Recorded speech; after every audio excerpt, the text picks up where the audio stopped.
আমি ভারতীয় জনতা পার্টির একজন সাধারণ কার্যকর্তা।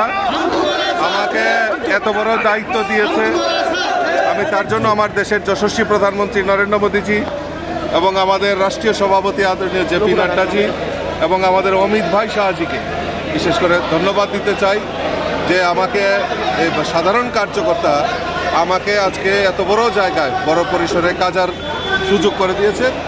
আর এবং বিশেষ করে ত্রিপুরার বাসীকে আমি ধন্যবাদ জানাই এত বড় সুযোগ আমাকে দেওয়ার জন্য। আশীর্বাদ। দায়িত্ব কি আরো বেড়ে গেছে?